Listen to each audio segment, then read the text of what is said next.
우리를 살게 하시는 분이라는 제목으로 말씀을 전하겠습니다. 우리가 성경에서 예수님을 분명하게 볼 수 있는 곳은 신약이죠. 구약에는 예수님이 직접 등장하시지는 않습니다. 그런데 구약에서도 우리가 예수 그리스도를 미리 바라볼 수 있는 것이죠. 창세기에서도 그렇죠. 특히 요셉을 보고 있으면 예수님이 보입니다. 오늘 본문에서도 요셉이 하는 일을 보다 보면 예수님이 보입니다. 앞에서 요셉은 아버지 야곱과 온 가족을 애굽의 고센 땅에 살도록 인도해주고 양식도 공급해 주었습니다. 그리하여서 극심한 기근 가운데서도 야곱 가족이 평안하게 살 수가 있었습니다. 이렇게 되도록 하나님이 요셉을 애굽에 미리 보내셨던 것이죠. 게다가 요셉을 애굽의 총리가 되게 하셔서 야곱 가족이 무사히 보존되고 또 번성케 되도록 하나님이 계획하시고 인도하셨던 겁니다. 그 일이 이루어지도록 애굽과 주변 족속들도 살아야 했습니다. 그래서 하나님은 요셉을 통해서 모두 다 살게 하셨습니다. 그러면서 하나님이 살아계신 것을 나타내셨죠. 왜냐하면 요셉에게 하나님이 함께 하신다고 하는 것을 애굽 왕 바로까지 다 인정하게 됐지 않습니까? 하나님이 요셉에게 지혜를 주신다는 걸 모두 다 보게 됐습니다. 요셉이 말한 대로 7년의 풍년이 있었고 그 뒤로 7년의 기근이 이어지고 있었죠. 상황이 너무나 심각했습니다. 13절 기근이 더욱 심하여 사방에 먹을 것이 없고 애굽 땅과 가나안 땅이 기근으로 황폐하니 애굽 땅도 가나안 땅도 계속되는 기근 속에서 황폐해졌습니다. 하나님이 하늘 문을 닫으시면 이렇게 되는 것이죠. 이럴 때 인간은 어쩔 도리가 없습니다. 많은 사람들이 커다란 자연재해 앞에서 인간이 얼마나 미약한지 깨닫게 되죠. 근데 거기에 그치지 않고 우리는 하나님이 만물의 창조주이시고 주관자이신 것을 고백하면서 살아야 되겠습니다.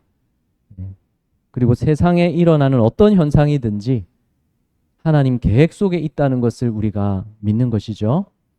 모든 일들 가운데 결국 하나님의 뜻이 다 이루어질 것입니다. 그것을 우리가 믿을 수 있습니다. 그 하나님이 우리를 사랑하셔서 은혜 베푸시는 것을 기억하고 사시기를 바랍니다. 우리를 살리시려고 하나님의 아들 예수 그리스도를 이 땅에 보내주신 것이죠. 예수님이 오시기 아주 오래 전에도 요셉이 살던 이때에도 하나님은 요셉을 통해서 예수님을 미리 보여주고 계셨던 겁니다. 형들에 의해서 요셉이 팔려가고 고난받고 있을 때도 그런 요셉을 보면 예수님이 보이는 것이죠. 그리고 온 땅이 이렇게 기근으로 황폐해졌을 때 요셉이 행하고 있는 일들을 볼 때도 예수님을 볼 수 있는 것입니다. 애굽 총리 요셉이 자기 본업을 충실하게 감당합니다. 기근 가운데 온 땅 사람들에게 살 길을 열어주었습니다. 그게 요셉의 할 일이었죠. 하나님이 요셉에게 맡겨주신 일이었습니다. 땅은 황폐해질 대로 황폐해져서 답이 없었습니다. 아무것도 구할 수가 없습니다. 그렇지만 애굽에 요셉이 미리 준비한 창고에는 어떻습니까? 곡식이 쌓여 있는 것이죠. 7년 풍년 동안에 저장해둔 곡식이 쌓여 있었습니다. 이것을 애굽 사람들 또 가나안 사람들에게도 돈을 내고 사 먹을 수 있게 해줬죠. 요셉이 곡식을 팔아 애굽 땅과 가나안 땅에 있는 돈을 모두 거두어 드리고 그 돈을 바로의 궁으로 가져가니 요셉이 창고의 곡식을 팔았죠. 애굽 사람들, 가나안 사람들이 다 와서 돈을 내고 사 먹었습니다. 여기서는 양식을 얻을 수 있는 것이죠. 여기서만 양식을 구할 수 있었습니다. 그러니까 돈이 다 여기로 모이는 것이죠. 요셉 앞에 주변의 모든 돈이 다 모이기 시작했습니다. 돈을 그냥 쌓아둔다 한들 뭐 하겠습니까? 먹을 게 없는데 그 돈 가지고 뭐 하겠습니까? 지금 먹을 것을 사는데 돈을 써야 되는 것이죠. 다 와서 돈을 내고 곡식을 사 먹습니다. 그리고 돈이 계속 쌓입니다. 그리고 요셉은 그 돈을 어디로 가져갑니까? 그 돈을 바로의 궁으로 가져갑니다. 잘한 일일까요? 당시 상황에서 최선의 정책을 편 거죠. 애굽 그 창고, 요셉이 준비한 그 창고에 곡식이 쌓여 있는데 값을 내고 사 먹게 하는 것이 최선의 방법이었습니다. 그냥 나눠줘야 선한 일입니까? 그럴 수도 있겠죠. 그게 다 요셉 곡식이면 요셉 마음대로 어려운 사람들부터 먼저 다 그냥 나눠줄 수도 있겠죠. 근데 요셉 개인의 곡식이 아니지 않습니까? 요셉이 애굽의 총리라도 나라의 창고에 저장되어 있는 곡식입니다. 요셉이 그걸 그냥 나눠줄 권한은 없는 것이죠. 또 요셉은 총리로서 애굽 나라 전체의 살림을 생각해야 됩니다. 그래서 최선은 뭡니까? 적절한 가격을 책정을 해서 그 값을 내고 곡식을 사 먹게 하는 것이죠. 그게 제일 질서 있고 공평하게 양식을 나눠주는 방법이었습니다. 사람들 입장에서 돈을 내고 곡식을 살 수만 있다면 얼마나 좋은 일입니까? 살 길이 열린 것이고 요셉이 그 살 길을 준비했다가 열어준 것이죠. 여기서 사람들에게 살 길을 열어준 요셉의 모습을 볼 때에 우리를 살게 하시는 분이 보이는 것이죠. 우리를 살게 하시는 분, 예수님이 보이는 겁니다. 예수님이 우리에게 살 길을 주셨죠. 그런데 예수님은 값을 내고 구원을 얻으라고 하시지 않았습니다.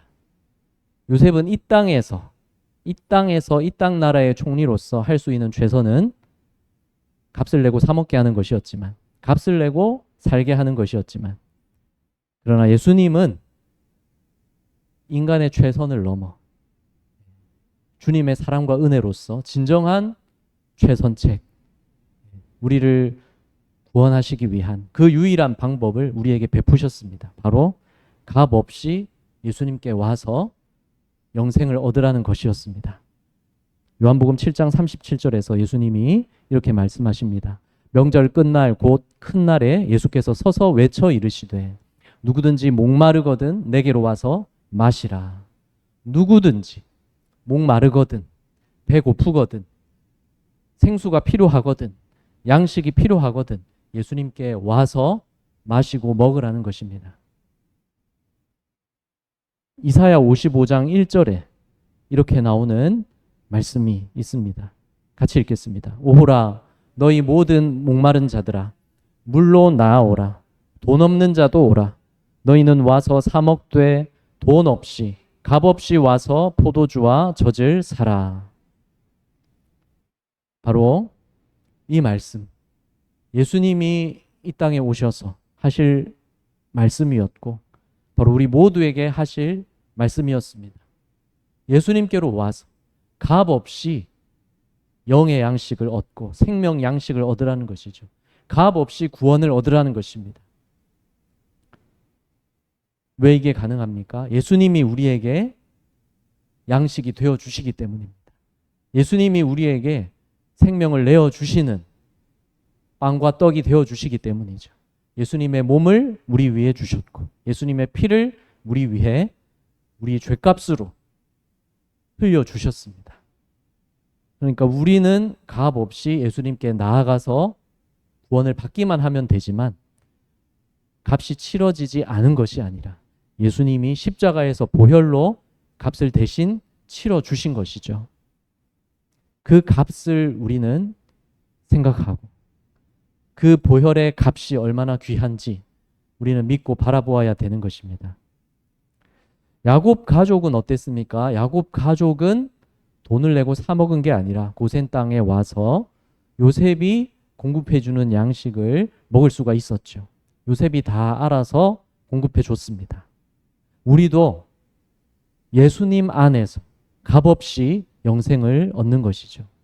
예수님이 또한 우리가 믿음으로 살아갈 수 있도록 모든 은혜와 능력을 공급해 주고 계십니다. 우리는 예수님 안에 있으면 살 길을 얻었고 믿음으로 살아갈 수 있는 것입니다. 예수님 안에서 우리는 참 생명으로 살아갈 수 있습니다.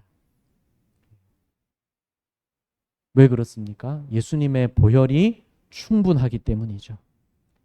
예수님의 보혈보다 더 큰 값이 치러질 수 없기 때문이죠. 우리를 위해서, 우리 죄를 위한 값이 이보다 더 크게 치러질 수가 없었습니다. 죄값이 치러져야만 하나님이 우리를 용서하시고 자녀 삼으실 수 있는 거였는데, 그래야 하나님이 의로우시면서도 우리를 사랑하시고 구원하실 수 있는 거였죠. 그렇게 할 수 있는 유일한 길은 예수님의 보혈이 흘려지는 것이었습니다. 그 보혈이 얼마나 귀한 값어치인지 우리가 안다면, 믿는다면 우리는 주님의 보혈로 내가 구원받는다는 확신을 가질 수 있는 것이죠. 그리고 그 보혈의 값어치가 아깝지 않게 살려는 마음이 자연히 우리에게 생기게 되는 겁니다. 뷔페 식당, 요즘 더 사람들이 많이 찾는다고 하는데, 뷔페 식당에 가면 어떤 마음이 생깁니까? 본전 생각이 들죠. 이만큼 냈으면 낸 것보다 아깝지 않게, 돈 낸 금액 아깝지 않게 그보다 더 많이 먹어야 된다는 생각이 드는 것이죠. 조금 먹으면 손해보는 것 같고, 조금 먹으면 낸 돈보다 충분히 못 먹은 것 같아서 돈이 아깝지 않습니까? 근데 우리가 그거보다도 주님의 보혈을 더 귀하고 아깝게 생각해야 되지 않겠습니까? 내가 주님의 보혈의 은혜를 얼마나 귀하게 여기고 있는가? 내가 뷔페 식당 가서 어떤 생각 가지는가? 그거 생각하면서 내가 주님의 보혈 얼마나 귀하게 여기고 있는가? 주님의 보혈의 그 값어치 아깝게 하고 있지 않으리라. 그런 마음 가지시기 바랍니다. 주님의 보혈로 영생을 얻은 자로서 그 보혈의 값어치가 아깝지 않게 살려면 우리가 그러면 어떻게 살아야 되는 겁니까? 어떻게 사는 게 믿음 좋은 겁니까? 우리가 무슨 일을 할 때나 주님 모시고 그 일을 하면서 사는 것, 이것이 믿음 좋은 것입니다. 요셉도 총리로서 자기 할 일을 열심히 했죠. 이스라엘 나라의 총리도 아니고 애굽의 총리였습니다. 애굽의 총리인이 바로 왕의 신하였습니다. 그래서 곡식을 팔아서 쌓인 돈, 바로의 왕궁에 다 가져간 것이죠. 어떻게 보면 바로만 좋은 일을 해주는 것 같기도 합니다. 그러나 요셉은 애굽의 총리로서 자기의 할 일을 열심히 최선을 다해서 한 것이죠. 왕궁의 재정이 늘었습니다. 요셉이 잘해서 그렇죠. 요셉이 자기 장사해서 자기가 돈 번 거 아니지 않습니까? 바로의 신하로서 백성들을 살게 했습니다. 돈을 내고 곡식을 사 먹을 수 있게 해서 백성들이 살 길을 얻게 했고, 주변 나라 족속들도 다 살 길을 얻게 한 것이죠. 이렇게 한 것, 이렇게 함으로써 바로의 왕궁도 더 재정이 늘어나고 부유해졌는데, 이건 뭐와 비슷하겠습니까? 회사 직원이 자기 회사 수익이 많아지도록 열심히 수고한 거, 열심히 자기 일 잘한 거, 그에 비교할 수 있지 않겠습니까? 할 일을 잘한 거죠. 나라의 공무원은 나라의 일을 맡았으면 어떻게 해야 되는 겁니까? 그 일이 잘 이루어지고, 그래서 나라의 일이 잘 이루어지도록 그렇게 해야 되는 것이죠. 믿는 자가 더 그렇게 해야 되는 것이죠. 요셉이 이렇게 자기 일을 잘 할 수 있도록 하나님이 지혜를 주시고 능력을 주셨습니다. 하나님의 영에 감동된 자였습니다. 그게 요셉이 총리로 발탁된 이유였습니다. 우리도 주님을 믿는 자로서 하나님의 영에 우리를 감동되게 하시는 줄을 믿습니다. 성령이 우리에게 함께 하시는 것입니다. 그러면 성령에 감동된 자로서, 성령이 내주하는 자로서, 성령으로 충만한 자로서 우리가 무엇을 하든지 주님을 모시고 그 일을 해야 되겠습니다. 주님을 모시고 최선을 다하며 주님이 주시는 지혜와 능력으로 살아가는 것. 그게 또한 주님의 일이고 주님을 증거하는 일입니다. 예. 각자의 할 일을 잘해야 되는 것이죠. 그 일이 이 세상을 유지되게 하고 있기 때문에 그렇습니다. 복음을 전하는 것만 주님의 일이 아닌 것이죠. 복음을 전하고 지상 명령대로 사람들을 예수님의 제자 되게 제자 삼고 주님 말씀대로 믿고 지켜 행하게 하는 것 주님의 일입니다. 교회의 모든 복음의 사역 다 주님의 일입니다. 그렇지만 교회의 일만 주님의 일이 아니고 직접적인 복음 사역만 주님의 일이 아니고 우리 삶의 자리에서 내가 매일 하고 사는 일들 그게 내 생활을 위해 하는 일이라도 결국 하나님이 그 일을 통해서 이 세상이 유지되게 하나님이 다스리고 계신 겁니다. 그러니까 내가 생활하기 위해서 하는 일도 결국은 주님의 일입니다. 내 생활에서 하는 일을 통해 하나님이 세상을 다스리고 계시는 겁니다. 사람들이 서로 연결되고 관계를 이루고 서로 자기가 하는 일을 통해서 균형을 이루면서 세상이 유지되어 나가는 것이 아닙니까? 주님이 하시는 일입니다. 그래서 이것도 주님의 일이니 이 모든 일들도 생활의 모든 일들도 주님을 모시고 주님 앞에서 하시기를 바랍니다. 그러면 우리도 요셉 같은 복된 역할을 내 삶 속에서 감당할 수 있는 것이죠. 여러분이 살아가는 모든 자리, 이 지역의 모든 생활 속에서 이웃과의 관계 속에서도 여러분이 요셉같이 사시기 바랍니다. 사람들이 돈을 내고 곡식을 살 수 있으니 좋은 일이었습니다. 그런데 이제 돈이 다 떨어졌습니다. 그럼 이제 어떡합니까? 요셉에게 찾아왔습니다. 애굽 백성이 다 요셉에게 와서 이르되 돈이 떨어졌사오니 우리에게 먹을 거리를 주소서. 어찌 주 앞에서 죽으리이까. 그래서 요셉이 제안을 하는 것이죠. 이제 너희의 가축을 내고 곡식을 사가라고 하는 겁니다. 너희의 가축과 곡식을 바꾸어 주겠다. 사람이 먹을 게 없는데 가축은 먹을 게 있겠습니까? 소도 굶어 죽을 판인데 가축을 소유하고 있은들 뭐 하겠습니까? 가축을 내고 곡식과 바꾸어서 살아야 되는 것이죠. 그래서 백성들은 만족스러운 것입니다. 또 살 길이 열린 것이죠. 요셉이 살 길을 열어준 겁니다. 그래서 나라에 자기 가축을 팔고 곡식과 바꾸어 이제 먹고 사는 것이죠. 애굽 사람들이 목축을 가증히 여겼다고 나왔지만 그렇다고 가축이 필요 없는 것은 아니었죠. 그들도 농사 지으려면 소도 있어야 되고 가축이 있어야 되는 것이죠. 농기계가 그때는 가축이니까요. 또 운송 수단이 뭐 차가 있는 게 아니고 뭐 오토바이 뭐 트랙터가 있는 게 아니니까 가축이 운송 수단이지 않습니까? 뭐 낙이라든지 뭐 말이든 소든 그러니까 가축이 이들에게도 필요했고 가축이 있었던 것이죠. 다만 목축을 가증히 여기고 천시했을 뿐이지 또 우유를 얻거나 고기를 얻기 위해서도 가축은 필요했던 것이죠. 그런데 이제는 가축도 다 굶어 죽을 판인데 다 소용없는 것입니다. 가축과 곡식을 바꾸어서 먹고 삽니다. 그런데 이제 가축도 떨어진 것이죠. 이제 어떡합니까? 요셉에게 또 찾아왔죠. 그 해가 다가고 새해가 되어서 이제 돈도 없고 가축대도 다 없다는 것이죠. 이제 남은 건 뭡니까? 우리 몸과 땅만 남았습니다. 우리 소유한 토지와 몸만 남았습니다. 그런데 땅이 있은들 뭐 하겠습니까? 농사가 안 되는데 심고 거둘 수가 없는데 땅이 있은들 뭐 하겠습니까? 그래서 이제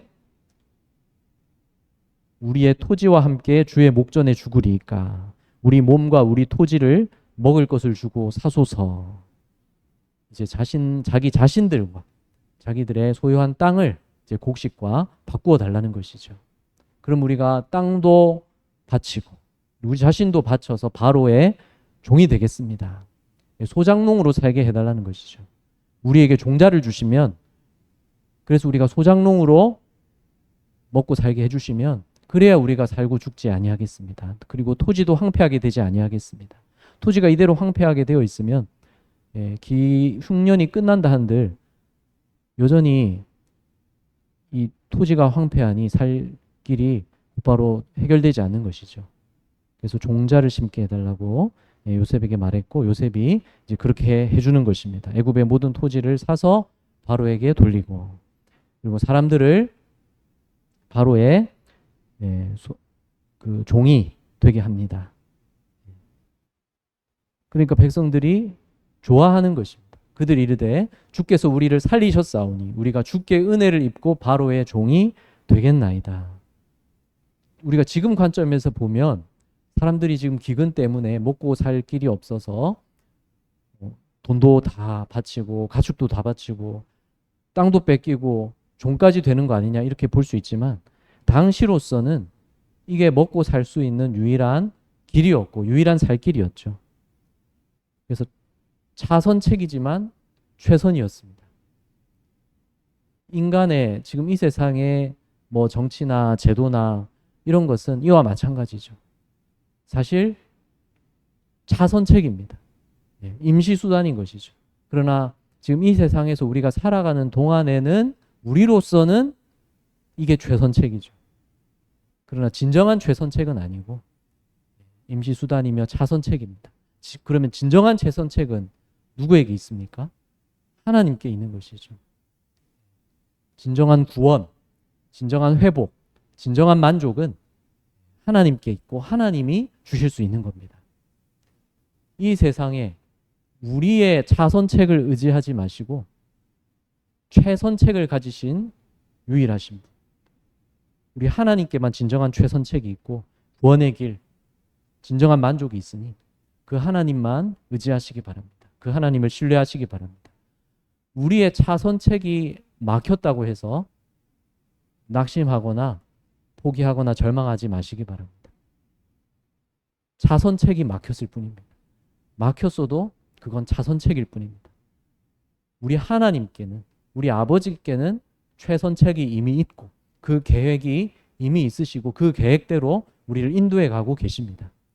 우리 하나님께만 붙어 있으면 됩니다. 우리 하나님의 다스림을 받고 있으면 됩니다. 지금 요셉이 여기서 보여주는 모습이 뭐냐면 지금 우리의 이 제도와 우리 사회 속에서 이 일들을 이해하려고 하면 안 되고 당시의 관점에서 이해해야 되는 것이죠. 당시의 관점에서 이 일은 무엇을 우리에게 보여주냐면 사람들을 바로의 다스림 아래에서 살 길을 얻게 하는 모습, 그것을 보여주고 있는 것이죠. 살 길 얻도록 요셉이 중재해주고 있는 것이죠. 이게 바로 예수님의 모습이 나타나고 있는 겁니다. 예수님이 우리의 중보자가 되십니다. 바로 하나님과 우리 사이의 중보자, 하나님과 우리 사이를 이어주고 또 우리 죄값을 대신 치러주시는 분이 되어주셔서 우리가 예수님을 통해서 하나님의 자녀로 하나님이 받아주시고 예수님을 통해서 죄사함을 받고 예수님을 통해서 영원한 생명을 얻는 것이죠. 예수님이 우리를 위한 중보자, 바로 연결 다리가 되어주시는 겁니다. 요셉이 바로 그 모습을 보여주도록 하나님이 섭리하신 것이죠. 그래서 오늘의 본문에서도 요셉을 보면 예수님이 보이는 겁니다. 그리고 요셉이 어떻게 합니까? 단지 착취당하는 종이 아닙니다. 그들이 종자를 달라고 요구했지 않습니까? 소장농이 될 길을 달라는 것이었습니다. 땅의 소유권은 바로에게 바칠 때니 종자를 달라고 했고 요셉이 그렇게 해줍니다. 요셉이 백성에게 이르되 오늘 내가 바로를 위하여 너희 몸과 너희 토지를 샀노라. 여기 종자가 있으니 너희는 그 땅에 뿌리라. 황폐해진 땅에 종자를 뿌려서 이제 흉년이 끝난 이후 이제 회복되도록 이제 중장기적인 일도 시작하는 것이죠. 지금이 이때가 이제 종자를 심어야 될 때였습니다.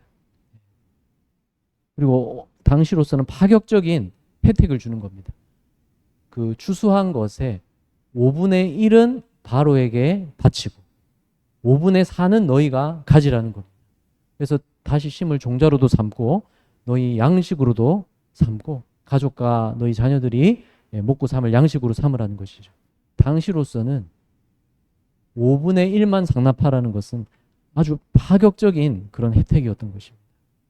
요셉이 이렇게 그들에게 살 길을 주고 소장농으로서 5분의 4를 그들이 자기 몫으로 얻을 수 있게 이러한 제도를 마련해 준 것입니다. 그러니까 그들이 다 고마워하는 것이죠. 자기들을 살게 해줬다고 주께서 우리를 살리셨으니 우리가 주께 은혜를 입고 바로의 종이 되겠나이다. 바로 여기서 우리가 깨닫게 되는 것, 주님이 우리를 살리셨고 우리가 주님께 은혜를 입어 하나님의 종이 되게 하셨다는 것이죠. 주님은 우리를 구원하셔서 천국으로 옮기기만 하시는 것이 아니고 은혜를 누리며 살아가게 해주십니다. 요셉이 그들을 바로의 종이 되게 했을 뿐만 아니라 자기 소유지를 떠나서 이제 다른 성읍으로 이제 요셉이 옮기게 한 곳으로 가서 거기서 이제 바로의 종으로서 소장농으로서 이제 새로운 삶을 살게 하는 것이죠. 근데 우리도 그렇죠. 우리도 옛사람의 삶을 떠나서 이제 그리스도 안에서 새로운 피조물이 돼서 이제 하나님 백성으로서 새로운 삶을 시작한 겁니다. 예수를 믿는 자는 이제 하나님의 백성으로서 살기를 시작한 것이죠. 지금 이 땅에서 이 세상 나라 가운데 살고 있지만 이미 하나님 백성의 삶도 시작이 됐습니다. 그래서 어떻게 해야 됩니까? 옛 삶에서 떠나야 되는 것이죠. 여러분 옛 삶에서 떠나셨습니까? 이전의 삶에 매여 있지 않으시죠? 이미 우리는 옛 삶에서 떠난 자고 하나님 나라에 들어간 자입니다. 그것을 믿고 하나님 나라에 들어간 자로서 생각하고 선택하고 판단하고 행동하며 사시기를 바랍니다. 하나님은 우리가 구원의 은혜를 누리며 이 땅에서 사는 동안에도 주님과 함께하게 해주셨습니다. 주님의 일에 참여하도록 우리에게 사명을 맡기셨고 우리가 생활하면서 하는 일들도 결국 주님을 위한 일이죠. 살아가는 모든 순간 동안 하나님이 다스리고 계시는 것을 인정하면서 하나님의 은혜로 사는 것을 감사하면서 하나님께 영광 돌리며 사시기를 바랍니다. 무슨 일을 하든 주님을 모시고 그 일을 하며 사는 것, 그것부터가 하나님께 영광을 돌리는 것이죠.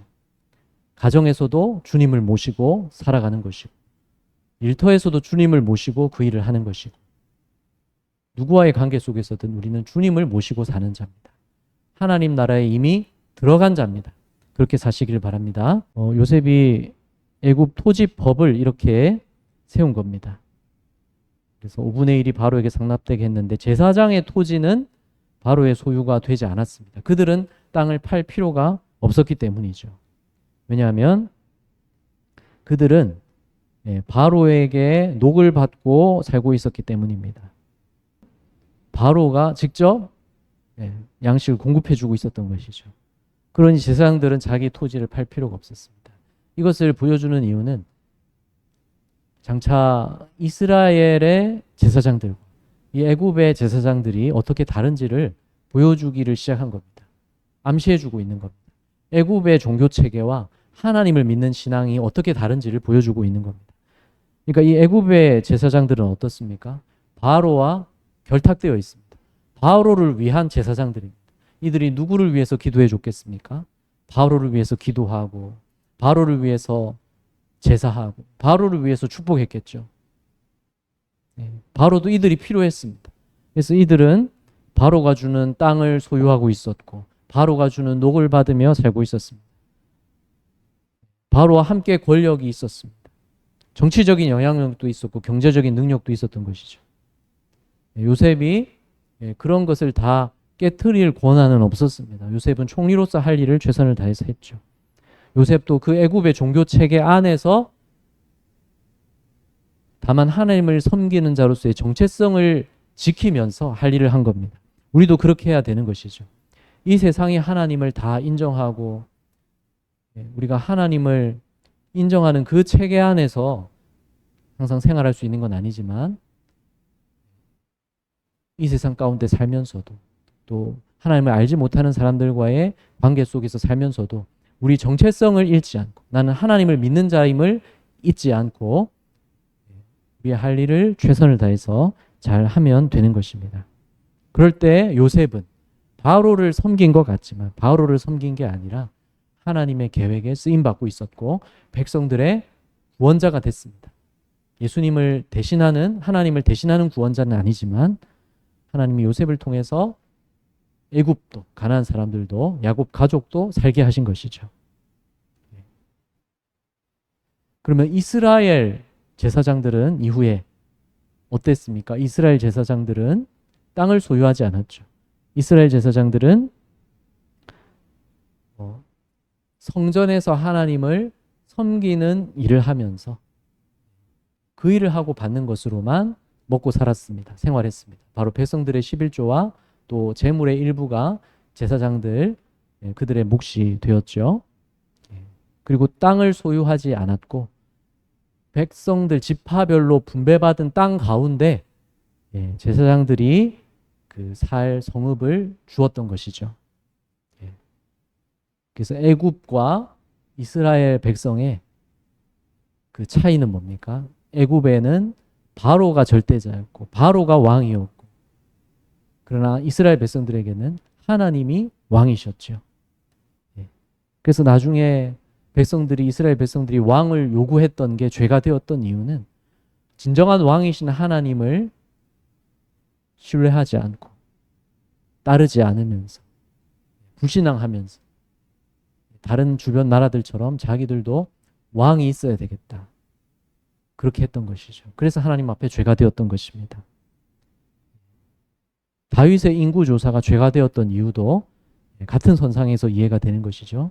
다윗이 자기가 왕이지만 진정한 왕은 하나님이셨는데 다윗이 하나님보다 자기가 마음이 없어서 하나님이 명하시지도 않은 인구조사를 하면서 그걸 통해서 자기가 이만큼 능력이 있고 이만큼 많이 다스리는 왕이다 하는 것을 계수하고 싶은, 나타내고 싶은 그런 교만한 마음이 그 속에 있었던 것입니다.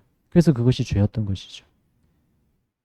왕이 있고 난 후에도 이스라엘 백성들에게는 언제나 진정한 왕이 하나님이셨습니다. 지금 우리에게도 그렇습니다. 하나님이 우리의 왕이시고 우리를 다스리십니다. 우리는 하나님을 예배하는 백성으로 살아가야 되는 것입니다. 예배가 우리의 삶의 중심이 되어 있어야 됩니다. 그리고 우리의 모든 수단과 지혜는 차선책일 뿐이라는 것을 생각해야 됩니다. 우리의 차선책이 막혔다고 해서 너무 조바심 내거나 너무 스트레스 받지 마시기 바랍니다. 하나님께 진정한 최선책이 이미 있고 그 계획대로 우리를 인도하고 계십니다. 우리는 그 하나님의 다스리심을 받으며 살면 되는 것입니다. 그 하나님께로 예수님이 우리를 중보자 되셔서 다리가 되셔서 하나님께로 우리를 인도해 주셨습니다. 그 예수님이 우리를 위해서 값을 치러주시고 그 보혈로 값을 치러주신 것이죠. 그래서 우리가 값없이 예수님께 나아가 영생을 얻고 믿음으로 살아갈 수 있게 되었습니다. 구원의 은혜를 누리며 살아갈 수 있게 되었습니다. 여러분 그 은혜를 오늘도 누리며 살아가고 계십니까? 더욱더 그 은혜 누리며 살아가시기를 바랍니다. 무슨 일을 하든 우리를 값없이 구원해 주신 주님을 모시고 그 일을 하며 사시기를 바랍니다. 그럴 때 그 일도 주님의 일입니다.